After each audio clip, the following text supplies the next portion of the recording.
Bonjour à tous et merci d'être des nôtres ce matin encore. Commençons cette revue de la presse ce matin par le quotidien Vert Émergence qui parle du mouvement OTS et il nous renseigne que les enseignants grévistes sont face aux intimidations des autorités. C'est à retrouver ce matin à la page 3 du journal. Ciment en petite une, baisse de prix de certaines marques et puis nationalisation des néos. Les consommateurs veulent participer au processus.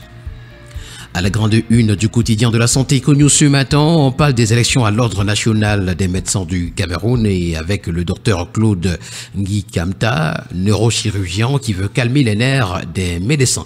Il est candidat à la présidence du Conseil de l'Ordre national des médecins du Cameroun. Toujours dans cet Ordre national des médecins du Cameroun, les 8 axes du docteur Masson-Pierre Yves pour moderniser et décentraliser l'ordre nous est présenté ce matin.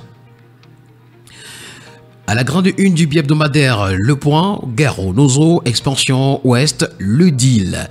D'après le journal ce matin, déclenchée en 2017, cette crise prend des proportions inquiétantes.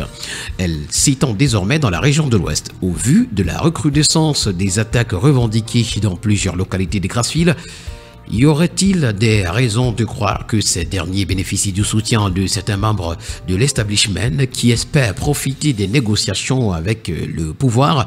L'élite de l'Ouest aurait-elle signé à son tour un pacte avec l'ennemi? C'est une interrogation. Le point de ce jeudi est à retrouver ce matin à la page 7 du bi-hebdomadaire Le Point.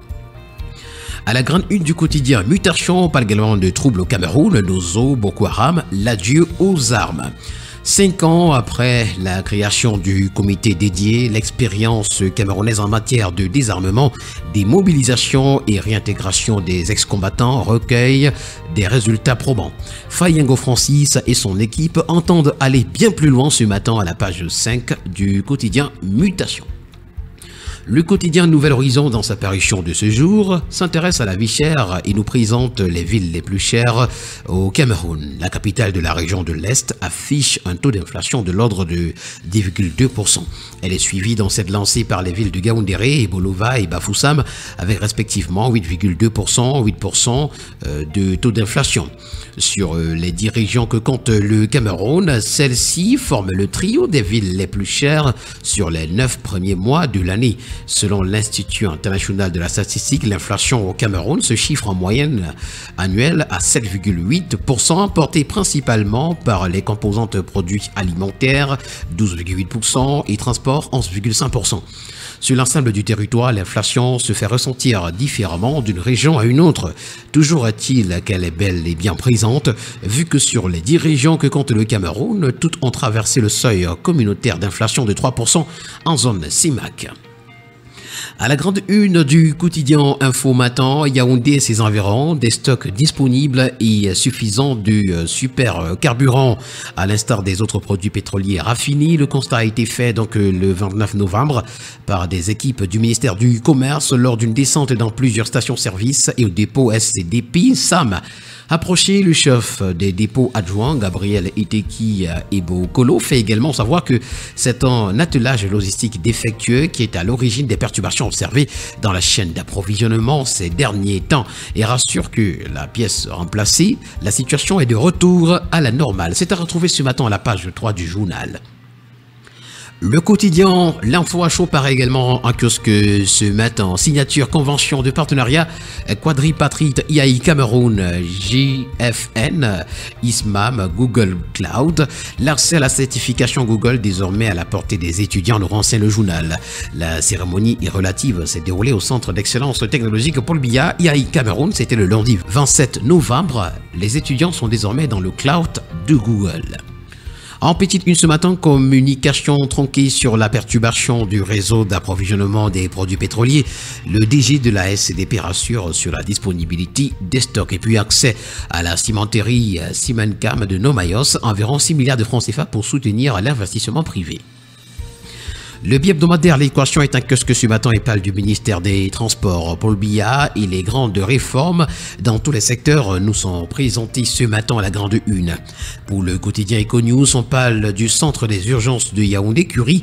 L'extension coûte 8,1 milliards de francs CFA. Un protocole d'accord crucial signé mardi dernier entre le ministre de l'économie et le directeur pays de l'agence coréenne de coopération internationale ouvre la voie à un don substantiel de 8,1 milliards de francs CFA de la Corée du Sud. Ce financement vise à améliorer de manière significative l'accueil et la qualité des soins d'urgence à Yaoundé, tout en favorisant la formation des spécialistes en médecine d'urgence. L'information complète, vous l'aurez lorsque vous allez parcourir la page 5. À la grande une du journal The Politics Hebdo, révolution parlementaire, le Sénat écrit l'histoire.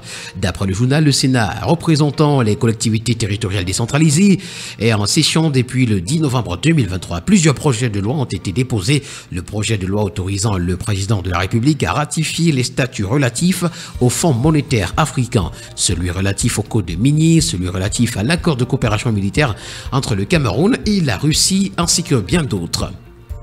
Bamougoum, Ouest Cameroun, en petite une, la chaufferie de Bamougoum accueille la cérémonie de subvention aux producteurs de cacao café 2023. Le bi-hebdomadaire, le financier d'Afrique, s'intéresse au salon de l'entreprise et nous renseigne qu'Afriland First Bank est un nouveau partenaire majeur de Promote 2024. L'information a également été retrouvée ce matin à la grande une du premier news magazine camerounais Défi Actuel qui titre Sponsoring Afriland First Bank, partenaire majeur de Promote 2024. Le quotidien de l'économie parle de l'Economy Business Award et nous fait savoir que les lauréats de la deuxième édition sont connus. Ils ont reçu les trophées hier, 29 novembre 2023, au cours d'une soirée de gala organisée par l'Economy Media Group. Le bi-hebdomadaire La Météo, pour sa part, ce matin, parle de VTT Bango Fit et nous renseigne que cette nationale devient course cycliste VTT Chantal Biya. C'est d'ailleurs la substance d'une déclaration conjointe, c'était le 28 novembre à Yaoundé, du ministre de la fonction publique et de la réforme administrative Joseph Lé, élite de l'Est, et le président de la Fédération camerounaise de cyclisme, Honoré Yossi. Nous terminons ce matin par le bi-hebdomadaire La Cible qui s'intéresse à la Fédération camerounaise de football et nous renseigne que le personnel accuse plusieurs mois d'arriérés de salaire.